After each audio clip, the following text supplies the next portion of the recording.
Señoras y señores, bienvenidos, muy buenas noches, gracias por acompañarnos. Esto es La Silla Roja, este espacio abierto al diálogo, a la crítica, al análisis, a la reflexión. Sean todos ustedes bienvenidos, gracias por acompañarnos.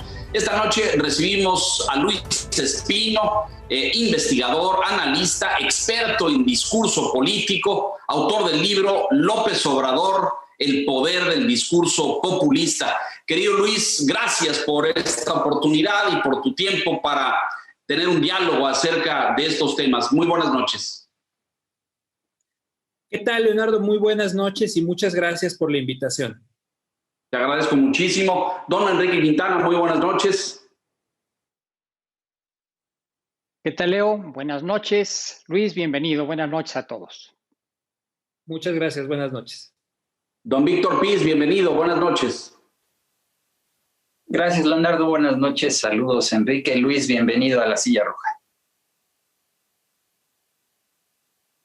Querido Luis, el discurso, el mensaje, la capacidad de comunicación del presidente de la República, materia central de tu análisis y de tu estudio reciente, tiene muchísimas vertientes, me parece, y muchas aristas de análisis. Por momentos parece un discurso carente de compromisos, pero por otro lado lleno de simbolismos y lleno de referencias. Pareciera ser que el presidente gobierna a través de la palabra, a través del mensaje y del discurso, aunque luego eso en los hechos y en las acciones no se traduce concretamente en actos de gobierno, en políticas públicas, en hechos verificables. Y eso me parece, a 3 años casi de gobierno, es más que evidente. Es decir, no tenemos un país en paz, como él insistió tantas y tantas veces. Muy por el contrario, tenemos un serio problema de inseguridad, con más muertos a estas alturas de lo que tenían los sexenios anteriores. Y así podríamos hacer un recorrido amplio por diferentes materias, en materia de salud, de seguridad, de educación, etcétera, etcétera. ¿Cómo arrancar este diálogo, Luis, con la descripción del discurso que tanto has estudiado? Por favor. Sí, bueno, pues efectivamente el presidente tiene en el discurso su principal herramienta, pues no solo de comunicación, sino de gobierno. El libro que yo escribí, el libro López Obrador, el poder del discurso populista, surge precisamente cuando me preguntaba cómo era posible que hubiera esta brecha tan grande entre los hechos, entre los resultados, entre la realidad, por decirlo de alguna forma, y la gran aprobación de la que goza el presidente.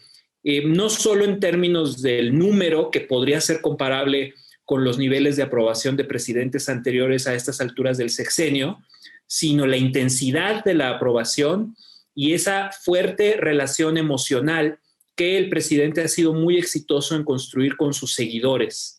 Y esta brecha entre aprobación, relación emocional y desempeño, yo en el libro la trato de explicar a través del poder del discurso del presidente, que en efecto no utiliza la palabra para describir la realidad, sino que él va generando una realidad paralela con su discurso, en la cual él no es un presidente más, no es un funcionario público que tiene que dar resultados concretos y tiene que rendirnos cuentas, sino un líder providencial, una suerte de héroe patrio en vida, a la altura de Juárez, Morelos, Madero, que está haciendo algo más importante y más grande, que es a lo que él llama en su narrativa la cuarta transformación del país.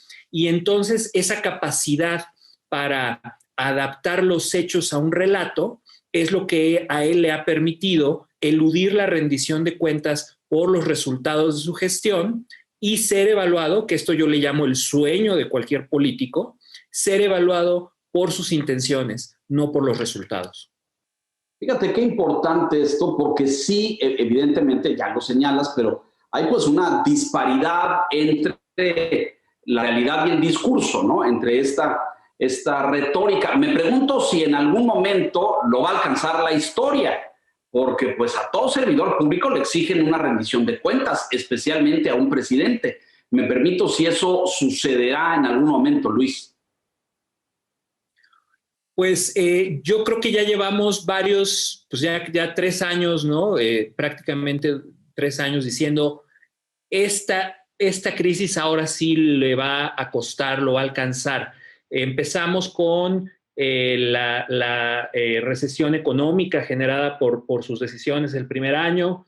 Después tuvimos el desabasto de gasolina, la explosión de Tlahuelilpan, el Culiacanazo, que fue una crisis mayúscula. Yo la describo en el libro como un acontecimiento que incluso puso en entredicho el presidente de la República en funciones, la lealtad del ejército, la puso en entredicho, empezó a hablar de golpes de Estado.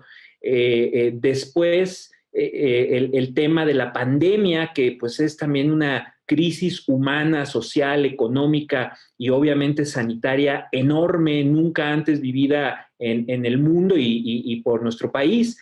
Y cada crisis, el presidente parece salir ileso o parece resistir.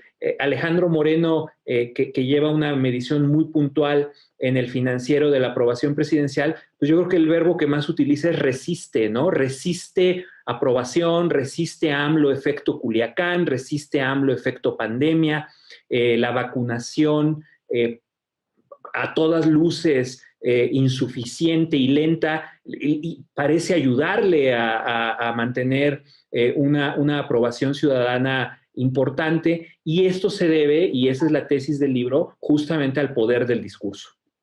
Sí. Ahora vamos a profundizar en esto, me parece, porque el objetivo es llegar al fondo, es decir, ¿en qué radica el poder? Porque el poder no es solamente el poder de la palabra, sino que me parece es un elemento que yo pongo sobre la mesa y lo someto a la consideración de ustedes, pero me parece que él amarra ese discurso, y de ahí el origen del poder en este reclamo centenario de pues enormes segmentos de la población oprimida, vejada, a la que no le han impartido justicia, a la que le han arrebatado a lo mejor posibilidades, oportunidades, propiedades, etcétera. Y es como este reclamo de justicia. ¿Tú estarías de acuerdo en esto? Es decir, el poder de que la gente lo siga respaldando, apoyando, y sus números de popularidad sigan arriba, radica en este reclamo de justicia. Y ya meternos en el tema de si cumple o no, o de si satisface ese reclamo y responde a la ciudadanía, es un tema secundario. ¿El poder del discurso radica ahí, o dónde radica? ¿Qué dirías tú? Radica en la capacidad del presidente para adaptar los hechos y la realidad a un relato que en el libro yo explico que es un relato demagógico.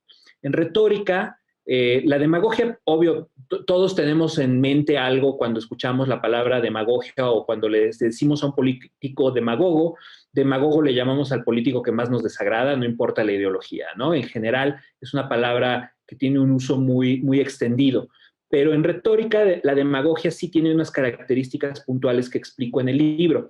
Es un discurso, el discurso demagógico, que simplifica la realidad y la reduce a una confrontación permanente entre dos bandos. Un bando bueno, virtuoso, puro, el nosotros, y un bando malo, vicioso, pecador, corrupto, ellos. Dependiendo de quién esté dando el discurso, define quiénes somos nosotros, quiénes somos ellos. Y en el relato, ellos nos hicieron un daño, ellos nos desean el mal, ellos nos ponen en peligro. Y entonces el líder demagógico dice, nosotros tenemos que defendernos, tenemos que pelear contra ellos, los tenemos que arrinconar, los tenemos que reducir, y si es posible los tenemos que sacar de la sociedad de una o de otra forma, sacar de la política, sacar de la discusión pública. el populismo emplea la demagogia, aunque no es solamente exclusiva del populismo. Cualquiera de nosotros, sin ser político, puede argumentar demagógicamente. Hay periodismo demagógico, hay análisis académicos demagógicos cuando usan este tipo de narrativa ellos contra nosotros, buenos contra malos. El presidente, como otros líderes populistas en el mundo, ha sido muy bueno en crear este relato y en ponerles nombres, rostros a los protagonistas de su historia. Y entonces por eso tenemos de un lado a los expresidentes, a la mayoría de los medios de comunicación, a los analistas, a los académicos, a las organizaciones expertas, a los organismos internacionales, que él cuenta cómo se han coludido para imponer en México una serie de ideas extranjeras, ajenas a nuestra esencia, a nuestra identidad. Y el nosotros es este pueblo que, como bien dices, Leonardo, se percibe con justa razón muchas veces y otras no tanta, como una víctima del poder económico, del poder político, del abuso de poder, yo te diría sobre todo. Entonces de ahí viene la épica.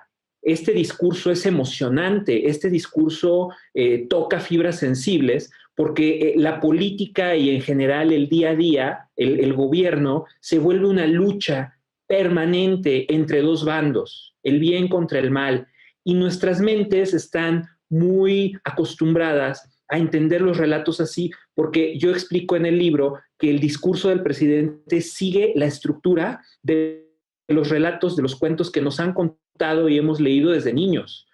Había una vez un gran país muy rico donde había recursos naturales, riqueza para repartir para todos, pero a ese país rico llegó una élite malvada, los neoliberales, que empezaron a quitarle la riqueza a los verdaderos dueños de esa riqueza que es el pueblo.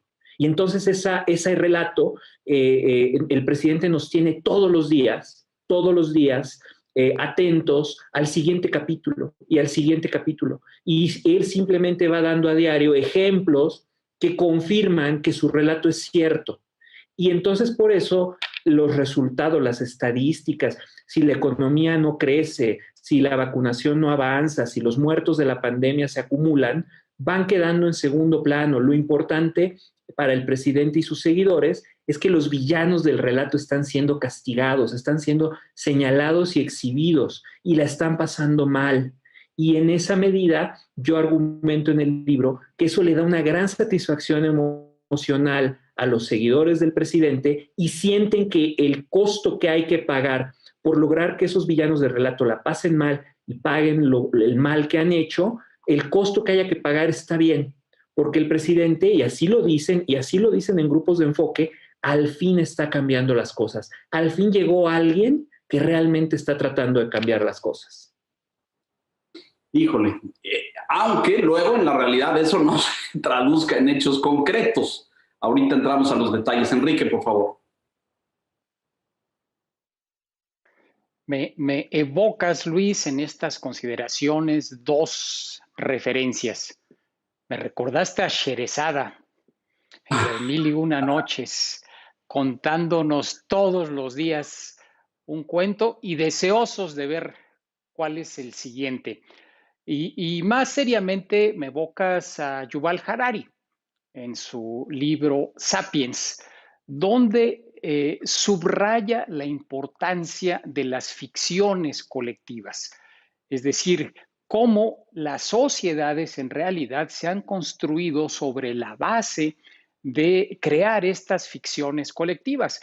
Y el éxito de un líder en alguna medida depende de arraigar en la masa, en el grueso de la población, este relato que podría intentar ser exitoso y no serlo, y el líder pues pierde, pero si logra arraigarlo, si logra ponerlo en la mente de la ciudadanía, entonces se convierte ese relato en la realidad. No importan las estadísticas, no importan los resultados concretos, lo importante es esa percepción creada que es la que le da el éxito al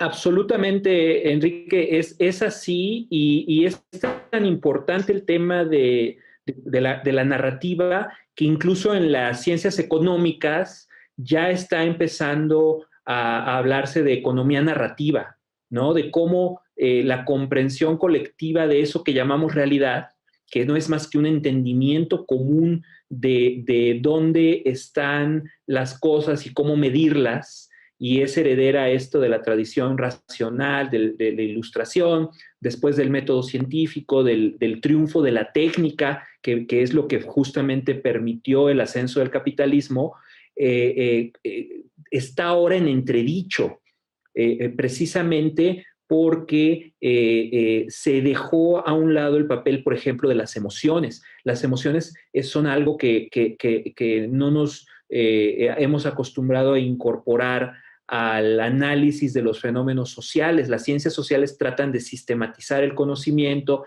tratan de entender a la sociedad y generar reglas que pueden ser aplicables a varias situaciones, a varios países. Mira, si haces esto vas a crecer, si no haces esto no vas a crecer, es el caso de la economía. Y esto dejó en manos de la política el monopolio de la emoción. Y desde el tiempos de los griegos había políticos muy hábiles, los famosos demagogos, que eran capaces de despertar la emoción en las masas, que justamente los filósofos griegos veían con gran desconfianza, porque que la mayoría esté de acuerdo en algo no vuelve ese algo cierto o no lo vuelve la mejor decisión. Y bueno, de ahí que ahora, con este ascenso global de líderes de corte populista, podamos identificar estructuras de discurso que son prácticamente las mismas. La estructura del relato de Donald Trump, la estructura del relato de Jair Bolsonaro, la estructura del relato del presidente López Obrador son tremendamente parecidas, por no decir idénticas. Lo que cambian son los nombres de quiénes son los héroes, quiénes son los villanos. A final de cuentas, el héroe, la víctima es el pueblo, esta entidad abstracta que los populistas crean con su discurso y que en efecto es la víctima, es la que ha sido sojuzgada, oprimida por los poderosos, y por eso el líder populista tiene permiso de las mayorías, como en el caso de México, o de segmentos muy amplios de la sociedad, como en Estados Unidos, para hacer y decir cosas que no se le permitirían a ningún otro político. Ese es, digamos, su superpoder, esa capacidad de hacer y decir cosas que la gente considera más que ciertas, auténticas, que no es lo mismo, se parece, pero no es lo mismo. Y por eso el líder populista siempre puede faltar a la verdad, exagerar, usar la hipérbole, o a veces, como ha sucedido, mentir abiertamente, contradecirse de un día para otro, sin pagar el precio que un político tradicional sí tendría que pagar por decir cosas que no son ciertas. A ver, Luis, pero fíjate ahí qué interesante, porque luego les va mal a esos líderes populistas y pierden elecciones y ahí estamos viendo cómo le está yendo a Bolsonaro en Brasil, nada bien, por cierto, o cómo le fue a Trump en las elecciones, ganó muchísimos votos de sus seguidores, pero perdió las elecciones. Es decir, el discurso populista no garantiza victorias. ¿Estoy en lo correcto? Claro, pero eso depende mucho de la fortaleza de las instituciones en cada país. Si las instituciones democráticas y las normas y las reglas logran contener la marea populista, en algún momento darle causa institucional y que pues se vuelva parte de la normalidad democrática, o si el movimiento populista desborda a las instituciones, como estuvo a punto de pasar en Estados Unidos con lo que vimos en enero en el Capitolio, la toma violenta del Capitolio por la masa iracunda trumpista, que fue un momento, la verdad, muy delicado para la democracia estadounidense. Creo que depende mucho ahí también de la sociedad y de los medios de comunicación y de las organizaciones expertas, universidades, academia, ONGs, think tanks, de cómo procesan la propaganda populista. Yo en el libro explico que el presidente sustituye comunicación gubernamental con propaganda y yo creo que no hemos alcanzado a darnos cuenta del efecto que está teniendo en la sociedad mexicana la exposición permanente a la propaganda del presidente, a la propaganda del movimiento populista del presidente, que usa todos los instrumentos, toda la fuerza, todo el alcance del Estado a diario para instaurar su interpretación de los hechos como la única realidad aceptable para todos. Gravísimo, pero en fin, esa es la gran pregunta de si esto un día el destino lo alcanzará o no. Víctor, adelante. Un poco lo que se comentaba, Luis, el presidente vive en el entorno del conflicto, ¿no? En la dualidad bueno y malo, en el choque entre héroes y villanos. Ese es el territorio en el que el presidente sabe ser y bueno, sobre esa base hay que asumir que será también el territorio en el que se moverá en la segunda mitad de su administración. Y voy a la pregunta, desde el podio de las mañaneras, ¿hay una intención específica para decir que un grupo de la sociedad merece menos que otra parte de la sociedad, hablando de derechos, de respeto, de dignidad? ¿Hay una intención de distraer y confundir y de ver también a una sociedad cada vez más dividida? Sí, de hecho, que es una pregunta muy, muy pertinente porque las mañaneras, las así llamadas mañaneras, son el principal instrumento de propaganda del presidente. Él mismo lo ha dicho y él ha llegado a decir que si se terminaran, se terminaría su gobierno. Por eso en el libro argumento que yo no tengo duda de que para él gobernar significa eso, significa tomar el micrófono por varias horas al día y propagar su visión ideológica de la realidad. Creo que en el libro explico los 4 ingredientes que hacen de la mañanera un reality show absolutamente exitoso. La sencillez, la simplicidad, que él utiliza pues un lenguaje coloquial y sobresimplifica, como les he dicho, la realidad en un relato, ¿no? Adapta la realidad a un relato. 2, la inmediatez. Él ha convencido a millones de mexicanos, no los ha convencido, aquí estoy mal yo. Él se ha aprovechado de una creencia fundamental del mexicano, que es que para resolver los problemas solo se necesita la voluntad del presidente. Y esa creencia él la ha aprovechado y ha convencido a millones de que cuando él dice en las conferencias que algo ya se resolvió o se está resolviendo, sus seguidores lo creen. Aunque después los medios vayan registrando cómo el gobierno ha sido tan afectado en sus capacidades por los recortes arbitrarios de presupuesto propagandísticamente llamados austeridad, que ya el gobierno, la maquinaria ya no tiene la capacidad de que esa instrucción se ejecute como el presidente la dice. Pero la inmediatez es el segundo ingrediente. Tercero, la transparencia radical. Lo vemos todo el tiempo y entonces por eso creemos que lo conocemos. Confundimos familiaridad con veracidad y con honestidad. Y él lo que hace al estar todos los días, dice, miren, yo estoy aquí todos los días, él dice, en un ejercicio inédito de rendición de cuentas, aunque de rendición de cuentas sabemos, esos ejercicios no tienen absolutamente nada. Y finalmente, la salsa secreta, el ingrediente secreto de la comunicación populista es la autenticidad. ¿A qué me refiero con autenticidad? A que el presidente se muestra tal cual es, no tiene temor a ser juzgado por cómo habla, por lo que dice, por cómo se viste, por cómo reacciona emocionalmente. Él ahí lo vemos a diario, se enoja, se vuelve a contentar, se ríe, amenaza, fustiga, insulta. El insulto forma parte central del discurso populista del presidente López Obrador.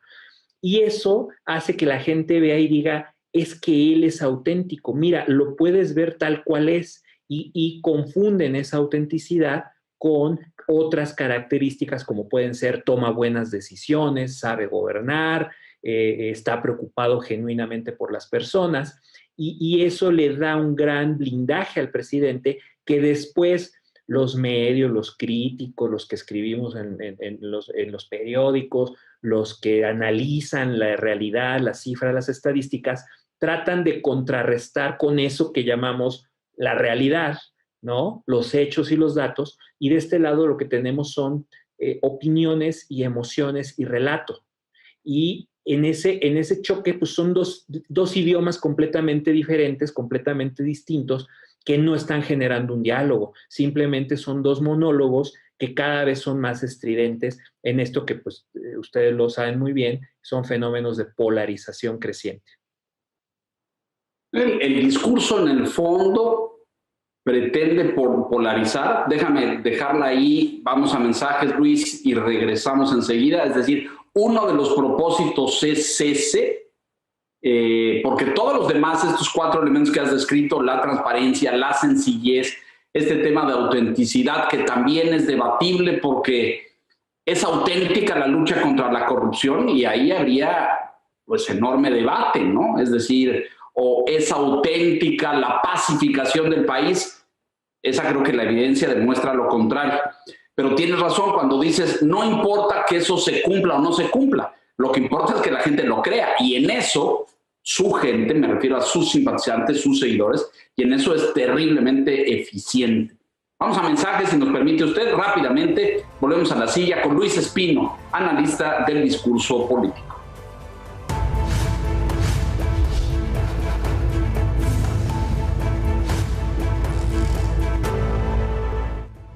Decíamos, Luis, ¿hay una intención clara de polarizar o eso sucede naturalmente como consecuencia del discurso? Pero creo que sí hay una intencionalidad, corrígeme. Sí, sin duda, y nada más para redondear con el punto que estabas haciendo anteriormente, Leonardo, la autenticidad es sobre el personaje, o sea, el público percibe al personaje auténtico porque se muestra tal cual es, con virtudes y con defectos. Y al no tener miedo de mostrar sus defectos, el líder populista se vuelve ante los ojos de sus seguidores auténtico. Y esto no es solamente en política. Todos hemos visto cómo personajes que, pues, francamente, uno no entiende de dónde se vuelven tan famosos, porque no cantan, no actúan, no bailan, pero aparecen todo el tiempo en redes sociales. El fenómeno Kardashian, ¿no? Y por esta exposición permanente de sus virtudes y de sus defectos, se vuelven familiares, se vuelven famosos y se vuelven aceptables y deseables, ¿no? Para el público. Y bueno, nada más era eso. Y sobre la polarización, hay mucha gente, muchos analistas, yo los escucho, que dicen, es que México ya estaba dividido, es que México ya era una sociedad profundamente dividida por clases sociales, por acceso a oportunidades, y tienen razón. Éramos una sociedad o somos una sociedad de las más desiguales y con injusticias realmente monstruosas e indignantes. Pero lo que no teníamos era una sociedad polarizada políticamente que entendiera la política no como una concierto de diferentes opiniones, todas legítimas, diferentes puntos de vista, que se tienen que poner de acuerdo para llegar a un consenso y decidir algo. Y lo que tenemos ahora es la conformación de dos bloques, solamente dos, opuestos, que ven al otro como un enemigo que tiene que derrotarse absolutamente. Eso es la polarización. Eso es la polarización. Y no estaba a los niveles que estamos viendo desde que López Obrador llegó a la presidencia. Yo creo que va a ir creciendo, y a mí lo que me preocupa es que, independientemente de lo que ocurra en 2024, si López Obrador efectivamente deja la presidencia ese año, creo que es un proceso que se va a seguir dando porque además es una tendencia mundial. Muy importante esto que mencionas. Enrique, por favor. Luis, déjame regresar al tema del relato. Pareciera que la posibilidad de que López Obrador o su corriente política pueda perder una elección es si hay otra corriente política que instala un relato alternativo. Terminaste el libro antes de las elecciones del pasado junio. En el epílogo refieres que faltan semanas para que se realicen las elecciones. A partir de lo que sucedió, ¿tú percibes que se está construyendo un relato alternativo? Es decir, ¿hay alguna corriente política, algún personaje, alguien está construyendo ese relato alternativo que puede realmente rivalizar con lo que nos plantea todos los días desde la tribuna presidencial López Obrador? No veo fragmentos y pedazos de ese relato en boca de diversos personajes, no solo políticos, sino también actores empresariales, de la sociedad, sociedad civil, del medio artístico. Se ve en esa cacofonía extraña que es Twitter y las redes sociales, veo las piezas, las piececitas de Lego, pero no veo que haya un instructivo para darle forma a ese relato. Y otra cosa que me preocupa es que no veo, no percibo todavía que haya lo que en retórica se llama el locus standi, el permiso de la audiencia para que ciertos sectores de la política hablen. El problema de la oposición política en particular en México no es que no tenga un discurso o una narrativa. Yo creo que la más o menos tienen partes de esa narrativa y la podrían ir construyendo, no lo han hecho, pero la podrían ir construyendo. El problema es que un amplio segmento de la sociedad no los quiere oír, no los quiere escuchar. Literalmente hay oídos cerrados a ese discurso alternativo. Y por eso hay una franja muy, muy importante de la sociedad que no es que apoye o no se dé cuenta de la realidad o no se dé cuenta que realmente las decisiones del presidente nos están costando muy caro a todos. Se dan cuenta, no viven engañados. Yo creo que la gran mayoría de quienes lo apoyan no viven engañados ni manipulados. Se dan cuenta de lo que pasa. Pero sí tienen un rechazo visceral al pasado que los hace impermeables ahorita a un relato alternativo, aunque el relato alternativo hable de justicia social, de ingreso básico universal, de progresismo social o económico, ¿no? Entonces no es un problema del contenido del discurso ahorita, es un problema de quién lo dice y desde dónde habla.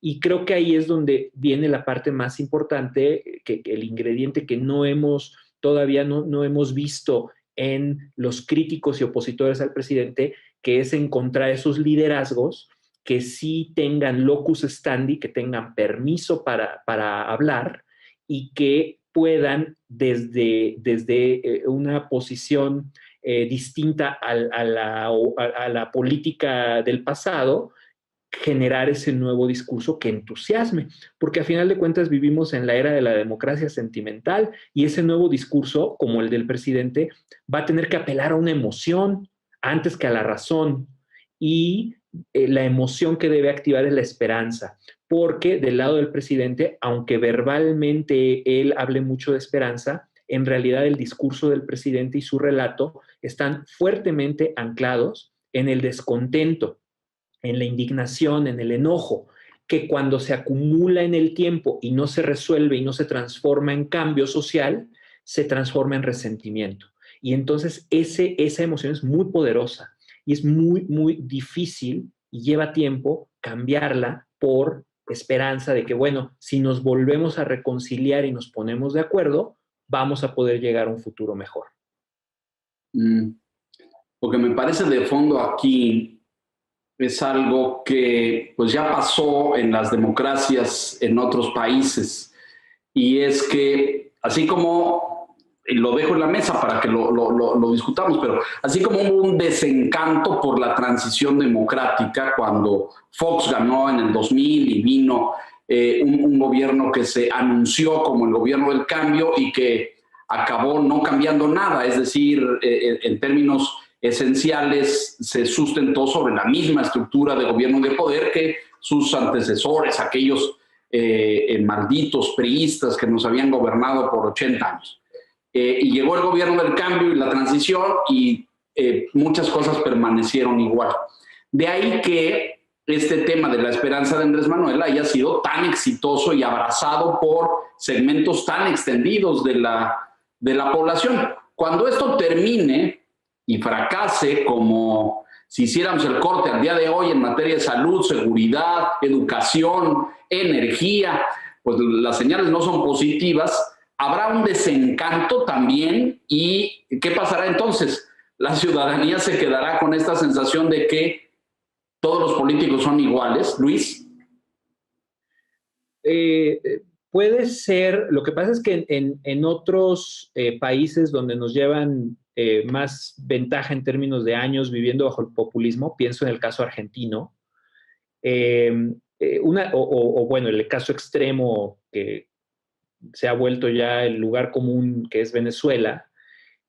Una de las cosas que tiene el relato populista es que se puede volver como estas telenovelas que continúan y continuará y le extienden y le extienden y le extienden, y mira, pues ahorita no pudimos lograr el cambio porque la élite malvada nos metió el pie, complotó, urdió un plan con los estadounidenses, con el Fondo Monetario, con los fondos buitre, como decían en Argentina la expresidenta y hoy vicepresidenta Cristina Fernández de Kirchner. Siempre hay un enemigo. O sea, la cosa con el populismo es que siempre hay un enemigo al acecho que está a punto de descarrilar el proyecto, que ha impedido que el proyecto salga bien, y entonces si nos das otra oportunidad o si nos mantienes en el poder, si nos sigues apoyando, vamos a llegar a derrotarlos. Y la cosa es que nunca los derrotan, porque son parte de la sociedad. O sea, no puedes desterrar a millones de personas que no piensan de esa forma. Aunque, bueno, en Venezuela trágicamente sí, al final sí terminaron autoexiliándose, ¿no? Esos millones de personas que no piensan igual. Pero no puedes desterrar a los medios, no puedes. Entonces el populismo nunca cuaja la tierra prometida, nunca se llega. Es mantener la tensión permanente en el conflicto para que la energía social, en vez de que se invierta en alcanzar metas colectivas, se agote en el conflicto. Y los resultados, si creció más, menos la economía, si la inversión se fue, si la pobreza aumentó, se vuelven parte del relato. Los hechos se adaptan a la narrativa. Esa es la posverdad, esa es la era de la posverdad que estamos viviendo.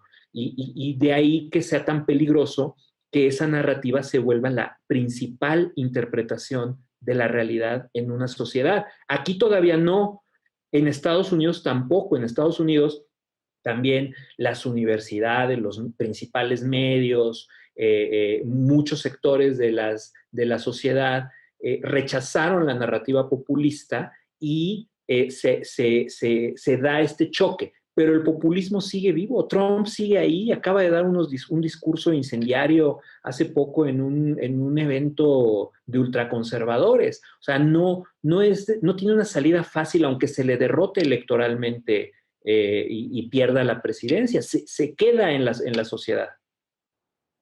Las realidades alternativas que se vivieron tanto en Estados Unidos con Donald Trump. Víctor, te escuchamos.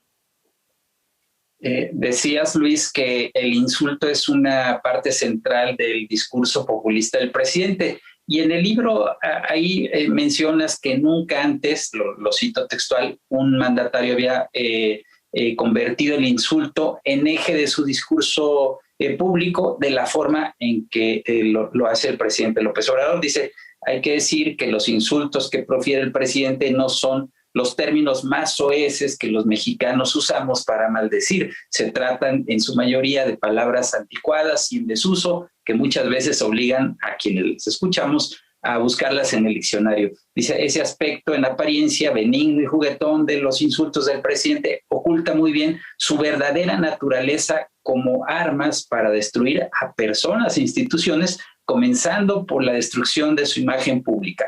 La pregunta que te hago es, López Obrador domina con estrategia discursiva al país y en esa medida tiene condenados a sus adversarios, que no enemigos, porque él dice que no tiene enemigos, ¿los tiene condenados a la destrucción?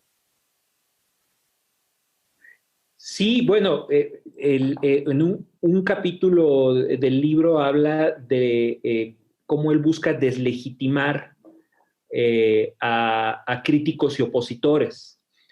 les quita la estima del pueblo, ¿no? Él trata de que la sociedad sienta el mismo desprecio que él siente por una parte de la sociedad, ¿no? Y yo he dicho, no me acuerdo si fue en el libro o en algún artículo, que bueno, en democracia todos, o sea, la democracia está basada en un ideal, en muchos ideales, pero uno de los ideales de la democracia es que todos somos iguales en derechos y en dignidad ante el Estado, que no podemos ser sujetos de menos derechos o dignidad por quienes somos, o por cómo pensamos, o por lo que opinamos. Y al quitarle él dignidad, o sea, al usar el insulto, él lo que está haciendo es atacar la dignidad de ciertos grupos de la sociedad. Lo hace, como bien citaste, Víctor, ahí con palabras pues, hasta chistosonas, ¿no? Así como juguetonas, parecen sacadas a veces de caricatura, ¿no? De mequetrefe, no sé, o sea, él, y bueno, las más conocidas. Pero en realidad lo que está haciendo es decirle a sus seguidores, ellos no son menos dignos que nosotros. Ellos nos han hecho mucho mal, son corruptos, quieren que le vaya mal a México, están impidiendo el proceso de transformación tan glorioso que yo estoy realizando en línea con lo que querían Hidalgo, Morelos, Juárez, Madero, etcétera. Y entonces por eso no merecen opinar, no merecen participar en la vida pública, no merecen un asiento en la mesa del debate. Todo lo que dicen tiene mala intención, todo lo que dicen es de mala fe. Exponer a una sociedad diario a este mensaje sí termina corroyendo los lazos básicos de convivencia y de afecto, que de por sí en México no es que fueran muy sólidos y muy fuertes, esos lazos de convivencia social, y me parece que sí generan una situación muy, muy peligrosa de normalización del insulto y de degradación de la conversación pública, que a lo que nos ha llevado es a esta situación horrible en la que estás o a favor o en contra del presidente, y le invertimos muchas horas a discutir lo que dijo y cómo lo dijo. Y eso le sirve a sus propósitos porque desvía nuestra atención de los problemas a los pseudoacontecimientos, a las palabras, a la propaganda. Y entonces, en vez de que estemos enfocados todo el tiempo los ciudadanos, no hablo de los medios pues, sí reportan muchas veces lo que está sucediendo, pero la atención de los ciudadanos, que es un bien escaso, la atención de la gente, sí está muy dispersa y muy enfocada en lo que el presidente quiere que esté, que es en su relato. Enrique, por favor. Luis, en el análisis de la contienda política y de la posible contienda política hacia el fin del sexenio, una posibilidad que algunos plantean es centrarse en los resultados, lo que decía Leonardo hace un momento. Miren, la economía va a haber terminado el sexenio estancada, tuvimos cientos de miles de fallecidos en la crisis de la pandemia, la inseguridad refleja cero avance, incluso grandes retrocesos, etcétera. Pero fíjate que cuando nosotros hacemos las mediciones mensuales en el financiero, nos encontramos con el contraste de que cuando se le pregunta al ciudadano respecto a cómo valora, por ejemplo, esto que cito, la política de seguridad, está reprobada y reprobada de una manera amplia. Por mucho es más el grupo de gente que rechaza lo que se ha hecho que aquellos que la aprueban. Y así en diferentes ámbitos. Sin embargo, cuando se pregunta por el personaje, las cosas se invierten. Es decir, no importa ya que la seguridad no funcione, que la economía no esté bien, que la salud esté en crisis, el tema es el personaje. Y si la contienda política, los contrincantes, adversarios, como él los llama, basan su cuestionamiento en los resultados de su administración, pensando que López Obrador es otro político más, creo que el resultado va a ser completamente desfavorable para quien enfrente el discurso del presidente o de su grupo, de quien vaya a ser el candidato de su fuerza política basado en los resultados de su sexenio. ¿Cuál es tu opinión a este respecto? Estoy completamente de acuerdo. Creo que a muchos candidatos ahora a gobernador es parte de lo que les pasa. Creo que trataron de... un problema de audio. Trataron de apelar a la falta de resultados desde el gobierno federal, a la situación de seguridad de la pandemia, y no fueron exitosos. O sea, la gente, por lo menos en las elecciones a gobernador, sí se vio un respaldo a la figura de políticos apoyados por el presidente, ¿no? Y efectivamente creo que aquí la brecha entre resultados y opinión del personaje es lo que le da el blindaje al presidente y le permite eludir la rendición de cuentas sobre su manejo del país.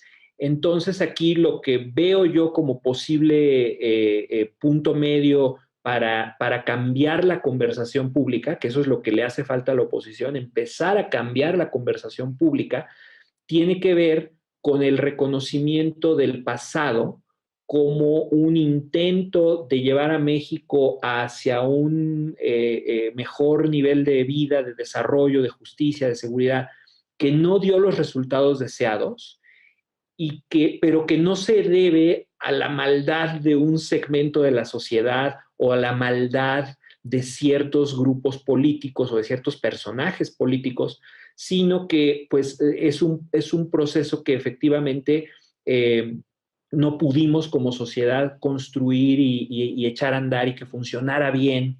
Y ahora entre todos tenemos que aprender de ese pasado, más que rechazarlo y más que querer vengarnos de ese pasado, tenemos que aprender de él, sumar lo que hemos aprendido estos años con el populismo, que sí es efectivamente una sacudida fuerte a la sociedad y a sus creencias de muchos sectores, de muchos grupos que antes pues no estaban tan sensibilizados al tema de la desigualdad, la injusticia, la impunidad y la corrupción.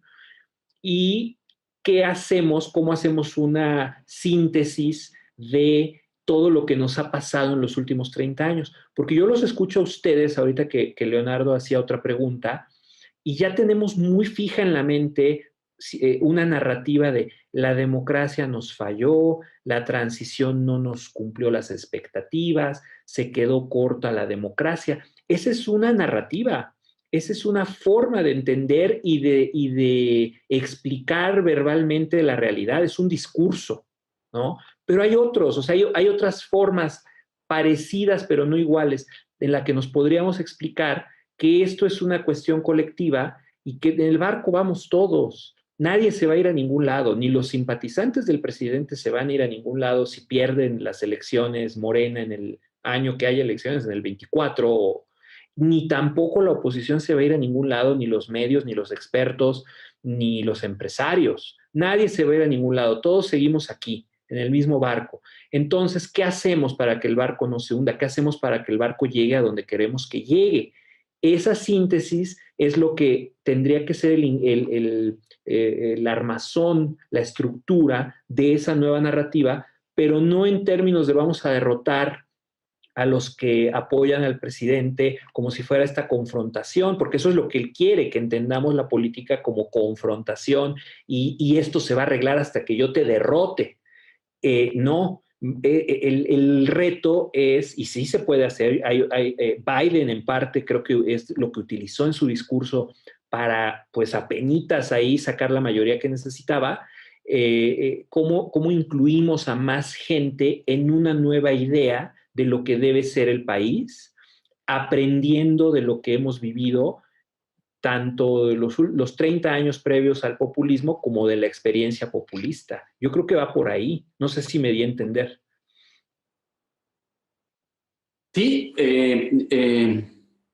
entiendo. Y además la construcción, dices tú, de una nueva narrativa del otro lado, un discurso de respuesta. Hoy, y Enrique lo planteaba hace un momento, pero hoy no lo veo, no veo en el escenario político mexicano no solamente otra voz, otra fuerza política, sino otra narrativa que responda a esta. Víctor, por favor.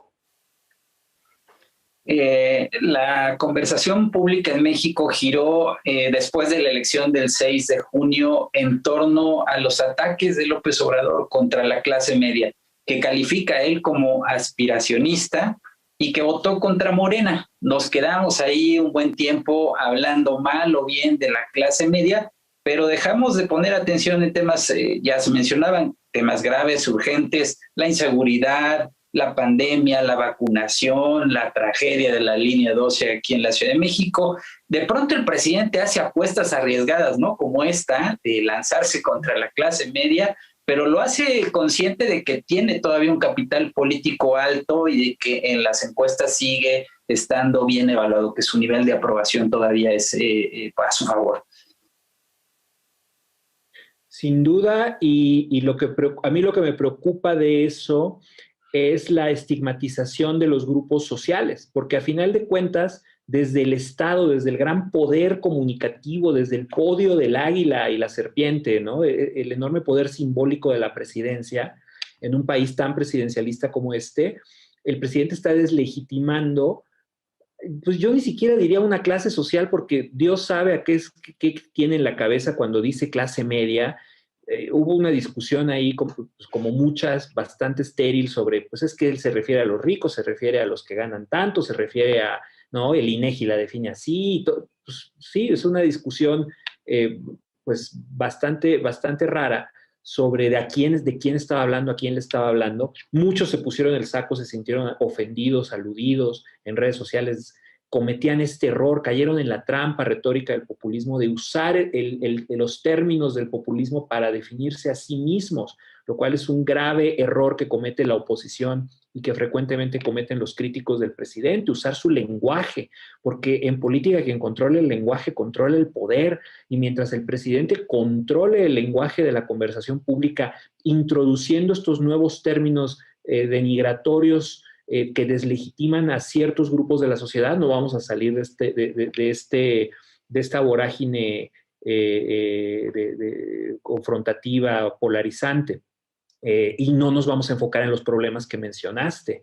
Creo que ahí el punto es entender qué resortes emocionales toca cuando él habla de esos grupos de la sociedad, a quién le está dirigiendo, quién quiere que esté enojado permanentemente con esos grupos y cómo hacemos para que esa no sea la emoción dominante en la conversación pública, porque él lo que hace es generar estos ciclos de indignación en los que primero ataca un grupo, el grupo se ofende, contesta, entonces los seguidores del presidente entran y esos ciclos de indignación y resentimiento y confrontación es lo que justamente nos están haciendo perder el tiempo en vez de enfocarnos en problemas y soluciones, que a final de cuentas es lo único que nos puede sacar adelante.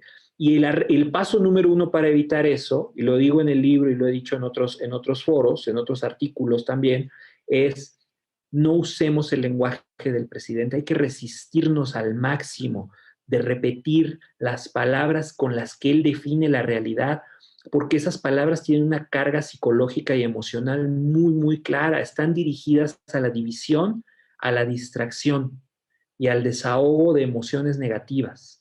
Y en el momento en el que nosotros usamos esas palabras, amplificamos la narrativa del presidente, le damos carta de legitimidad, como si fuera bueno que el presidente hable así de sus propios conciudadanos, y le damos poder, lo hacemos más grande.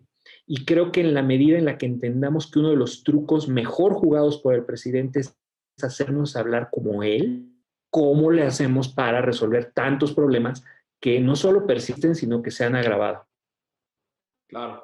Y tienes razón, en el sentido que repetimos esa retórica narrativa, ese lenguaje, lo estamos legitimando, lo estamos validando, lo estamos haciendo nuestros como si existiera. No hay ni cuarta ni transformación. Pero es parte del discurso. En fin, se nos acaba el tiempo, nos estamos acercando al final. Les pido comentarios finales y conclusiones. Víctor, por favor.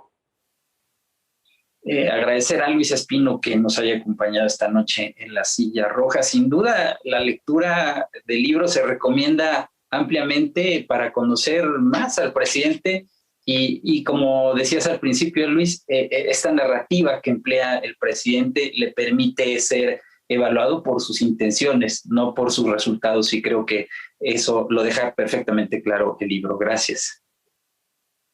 Así es, muchas gracias, Víctor. Enrique, por favor.